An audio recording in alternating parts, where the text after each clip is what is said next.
She looked right at me. Not the baby, not her son, me. And then she said it. "That baby can't be our blood." The room went quiet. You could hear the beeping from the IV pump, the distant sound of a baby crying in another room. My arms tightened around Luna. Caleb turned to me, blinking like he'd just woken up inside someone else's life. I could see the confusion crawling across his face, like he was trying to make sense of something that didn't need explaining. But me? I just smiled. Not the kind of smile that says, "I'm okay." No. The kind that says, "I see exactly what you're doing, and I'm not playing into it this time." Because what she didn't know, what no one in that room knew, was that I'd already taken steps. I already knew the truth. And it wasn't the kind she was expecting.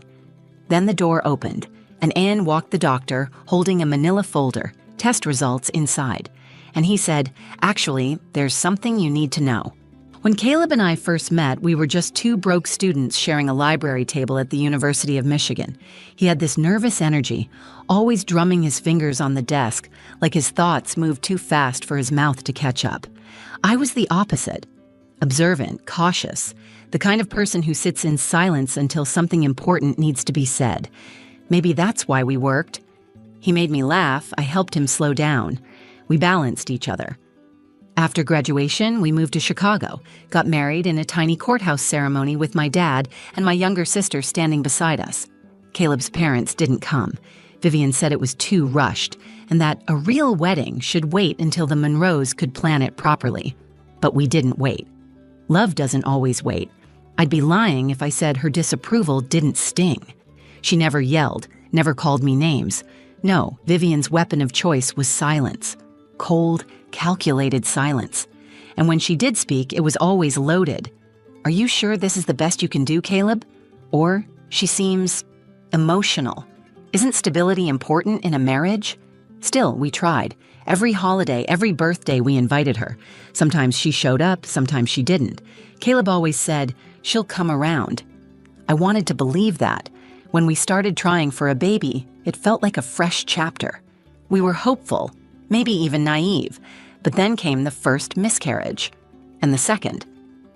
The doctors told me I had endometriosis and that getting pregnant would be difficult. Every month became a waiting game, and every negative test felt like a personal failure. Like my body was betraying me over and over again. Vivian's sympathy was limited. "Maybe it's just not meant to be," she told Caleb once. Not me. She never said it to my face. My dad, Ronald, tried to be there for me. He's this steady, quiet man, a retired mail carrier who raised my sister and me after our mom passed. He doesn't say much, but when he does, it matters. He called me every Sunday just to check in. My sister June, who's in nursing school in Texas, would text me memes and thinking of you selfies at 3 a.m. Sometimes I cried reading them. Then, just when we'd started considering adoption, it happened. I was late. I didn't even take a test right away because I couldn't bear another disappointment. But then I did, and it was positive. I showed Caleb the test while we were brushing our teeth. He looked at it, then at me, and dropped his toothbrush in the sink. We laughed and cried with toothpaste still on our mouths. The pregnancy wasn't easy. I had horrible morning sickness, nerve pain, and near constant anxiety. Every ultrasound felt like a tightrope walk, but each time the heartbeat was there, strong, defiant. Like she was telling the world, "I'm coming. Deal with it." Vivian didn't say much. No gifts, no congratulations, just a single phone call where she said, "Let me know when you find out the gender." That was it. I gave birth to Luna after 17 hours of labor. She came out red-faced and squirmy, with a full head of black hair and the biggest hazel eyes I'd ever seen. The nurses handed her to me, and in that moment, nothing else mattered. Not my fears, not Vivian, just her. She looked up at me like she already knew I was her safe place. Caleb cried harder than I did. He kept whispering, "She's perfect. You did it, babe." The next day, our room was full. Flowers, balloons, nurses checking in, my dad on FaceTime, June crying from hundreds of miles away. Even Vivian showed up, dressed in beige from head to toe, not a hair out of place. She walked in, looked at me briefly, then straight at Luna in my arms, and that's when I saw it. That flicker in her eyes, doubt, judgment. Like Luna was a puzzle that didn't fit her idea of the Monroe family. She didn't say anything at first. She just kept staring. Something about that moment made the hairs on my arms stand up. I handed Luna to Caleb and leaned back. Vivian stepped closer, her arms folded. And that's when she said it. "This baby can't be our blood." When she said it, "This baby can't be our blood." It was like someone cracked a window in the room and all the warmth got sucked out. No one moved. Caleb froze mid-step, halfway between the bassinet and the chair by my bed. A nurse standing by the monitors raised her eyebrows and quietly stepped out, probably to avoid getting caught in whatever this was about to become. I looked at Vivian. She wasn't angry. That would have been easier. She was calm, cold, like she'd just stated a fact. Caleb finally spoke hesitantly. "Mom, what are you talking about?" She took a step closer to him, lowering her voice slightly. "Look at her, Caleb. Just look at her. She doesn't look anything like you, or me, or anyone in this family. Hazel eyes, olive skin. She's not a Monroe. I don't know whose child this is, but she's not ours." I sat there, stunned. Not because she questioned the baby's appearance. I had expected some sort of comment from her. But the outright accusation? In front of Caleb? In a hospital room where I was still bleeding, still recovering, still healing from a literal war my body had just survived? Caleb turned to me. His face said what he didn't have the courage to voice yet. "Is there any truth to this?" That was the part that stung. I'd never cheated on him, never so much as looked at another man. I'd loved Caleb with everything I had, even when his mother made me feel like I wasn't good enough, even when I sat through dinners where she ignored my presence like I was invisible. I had put my heart on the line for this family, and now she was taking a scalpel to it. I cleared my throat. My voice came out steady, sharper than I expected. "You're not seriously listening to this, are you?" Caleb didn't answer. Vivian crossed her arms, turning back to me. "I just want to protect my son. And this family. If you have nothing to hide, then you shouldn't have a problem with a paternity test." It wasn't a question. It was a challenge. I looked down at Luna. She was asleep now, tiny fingers curled into her hospital blanket, completely unaware of the storm brewing around her. That's when something shifted in me. Not rage. I wasn't going to scream. Not fear. I had nothing to hide. It was clarity. Cold, clear resolve. I met Vivian's gaze and said, "Fine, do the test. But when the results come back and you find out you were wrong, I hope you realize you just questioned your granddaughter's place in this family on the day she was born." Caleb stepped forward like he wanted to say something, but all he managed was, "Elira, just let's not fight, okay?" Vivian gave me a tight, satisfied smile. "Good, I'll arrange it." She turned to leave the room like she hadn't just detonated a bomb in it. Once she was gone, it was like everything started moving again. The air returned. The machines beeped. Caleb sat down next to me, silent. He looked at Luna, then at me. "You know she's wrong, right?" he said finally. I nodded. "I do." "Do you?" He didn't answer right away, and that silence said more than words ever could. I turned away from him, not because I didn't love him, but because in that moment, I needed to protect something more important. My daughter's truth. My truth. I couldn't fall apart. Not now. The next morning, a hospital social worker came in and offered to refer us to a third-party genetic lab that did same-day testing. Caleb agreed. So did I. Vivian insisted on being there when the results were delivered. Of course she did. That night, I held Luna close and whispered into her ear, "They can question whatever they want, but I know you. I know every heartbeat I carried, every kick, every craving. You're mine, no matter what anyone says." By the next morning, I was done being quiet. I didn't sleep much that night. Luna was in and out of rest, and every time I closed my eyes, I kept hearing Vivian's voice. "This baby can't be our blood." Over and over, like a crack in the wall that wouldn't stop spreading. I watched Caleb sleep in the corner chair, curled up in the world's most uncomfortable hospital recliner, his hoodie pulled over his face. He looked exhausted, not just from the delivery, but from being in the middle, caught between the woman he married and the mother who raised him. At sunrise, I buzzed the nurse and asked when we could discharge. I wanted to go home. I needed my own bed, my own air. I needed to be away from the coldness of that room and start rebuilding the warmth we lost in it. But before we left, I called the genetic testing lab the hospital had referred us to. I didn't wait for Caleb to suggest it. I didn't wait for permission. I just did it. I set up the appointment. All three of us, me, Caleb, and Luna. When I told Caleb, he hesitated. "Are you sure we need to do this?" "You know the truth. I know the truth. This is just my mom stirring stuff up." I looked at him hard. "Then let her drown in her own doubt. Let her hear the truth in black and white from someone who wears a lab coat and doesn't give a damn about last names or skin tones." He nodded slowly. "Okay, we'll do it." So we went. The lab was quiet, clinical, tucked inside a bland office building downtown. We sat in a small waiting area under flickering fluorescent lights, Luna asleep in her carrier between us. I couldn't stop staring at her. She was so calm, so unaware of what we were doing. A technician came in, young, probably no older than June, and explained the process. Mouth swabs for all three of us. Simple, painless, fast. Caleb went first, then me, then Luna. Vivian didn't come, though she had insisted on being there when the results arrived. She said she trusted the process, but wanted to see it officially. I think she wanted a dramatic reveal, like some bad courtroom scene where she could point and say, "I knew it." What she didn't expect, what none of us expected, was what the results would actually reveal. We went home and waited. I fed Luna, changed her, held her on my chest while the sunlight moved slowly across our bedroom wall. I could feel my heartbeat matching hers, steady.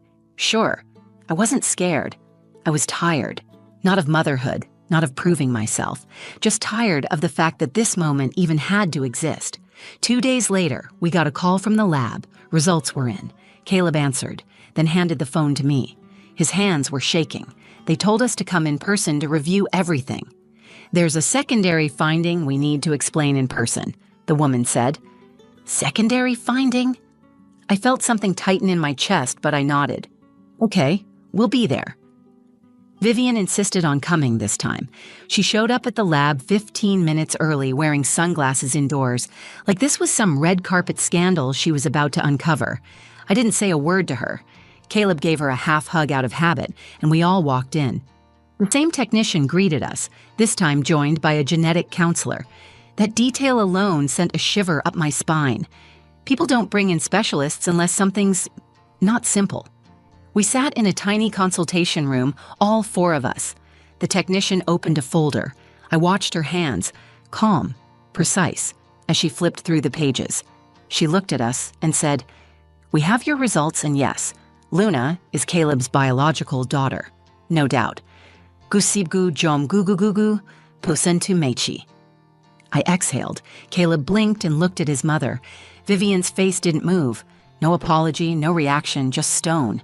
But then the counselor cleared her throat and added, "However, we did uncover an unexpected result while reviewing Caleb's genetic data, and it's something you should all be aware of." The room went still again. According to our findings, Caleb is not biologically related to the woman he believes is his mother. That time, even Vivian flinched. The words hit the room like a car crash. Caleb is not biologically related to the woman he believes is his mother. Silence. Vivian blinked. Once. Slowly, like someone had just spoken to her in a language she didn't recognize. "I'm sorry. What did you just say?" she asked, her voice cracking for the first time in my entire history of knowing her. The counselor repeated it, this time with less emphasis. "The genetic markers show no maternal connection between Caleb and yourself, Mrs. Monroe. We reran the test twice to confirm." I stared at Caleb. His whole body had gone still, like someone had just unplugged him. No blinking, no speaking, just frozen. I could see the color draining from his face. That can't be right," Vivian said, her voice tightening. "There must be a mistake. I was there when he was born. I remember holding him." The counselor nodded gently. "I understand how shocking this must be, but the science is very clear. Caleb and Elira's daughter, Luna, are genetically matched as father and daughter, but the maternal comparison between you and Caleb, there's no match." Vivian looked like the ground beneath her had shifted. For once, she wasn't in control of the conversation. "So you're saying I'm not his mother?" The counselor took a breath. "We're not saying you didn't raise him. We're saying you didn't give birth to him." Caleb finally spoke, his voice hoarse. "Then who did?" No one answered, because no one in that room knew. The counselor explained it was possible Caleb was switched at birth. It's rare, but it happens. Maybe it was a clerical mistake, maybe something else. They couldn't confirm the exact circumstances. They only knew what the test said. I looked at Vivian, and for the first time, I didn't see arrogance.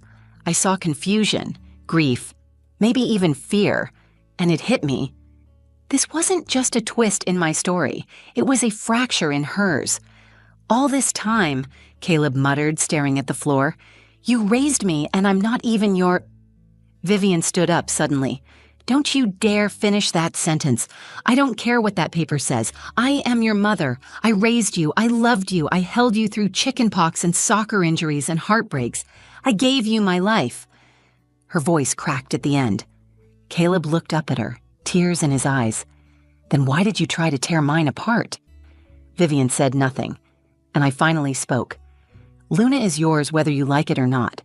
Not because of DNA, but because she's a part of your son, and because she was born into this family, the one we've tried to build despite everything." I turned to the counselor. "Are we done here?" She nodded. "We'll provide written copies of the results. If you'd like to be referred to a legal team or therapist, we can—" "We're done," Caleb said quietly. We left the lab with Luna tucked in my arms, sleeping peacefully as if none of this ever touched her. Caleb didn't say a word on the car ride home. He just stared out the window, holding the test papers in his lap. Vivian didn't ride with us. She walked to her car alone. For once, she didn't speak, didn't throw out one last word to make herself feel bigger. She just looked at Caleb and whispered, "I didn't know." And for the first time in years, I believed her. When we got home, Caleb went into the nursery and sat by Luna's crib. I watched him run his finger gently along her tiny arm and tuck her in a little tighter. I sat beside him. "What are you thinking?" I asked. He shook his head. "That I don't know who I am anymore. But I know who she is. And I know who you are. And maybe that's enough to start over." We sat there in silence, the three of us. A new kind of silence. Not cold or cruel, but healing. Maybe family isn't what you're born into. Maybe it's what you choose to fight for. Life didn't magically go back to normal after that day. If anything, it cracked open. But sometimes, cracks let the light in.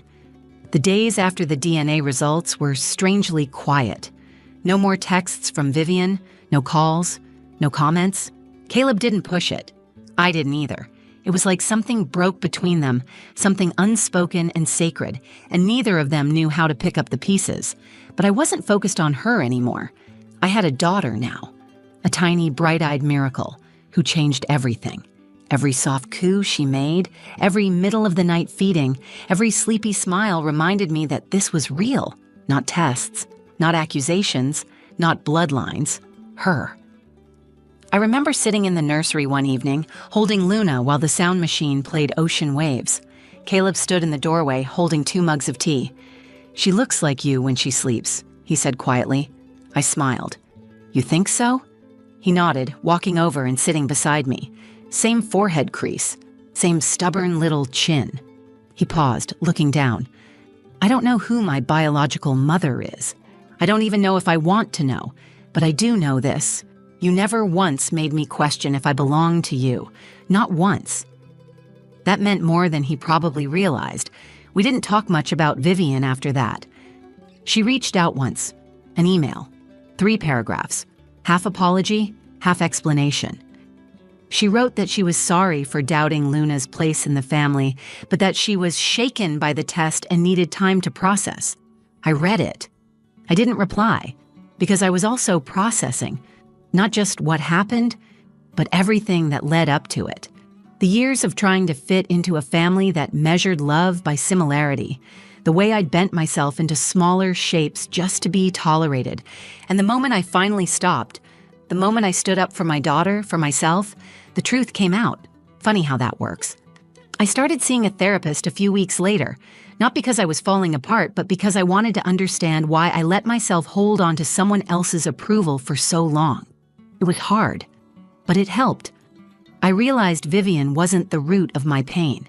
She was a mirror of it, and I didn't need her reflection anymore.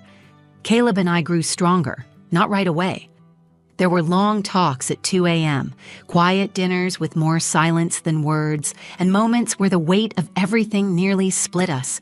But we chose each other, again and again, day by day. That's what love really is, not just the butterflies, but the rebuilding.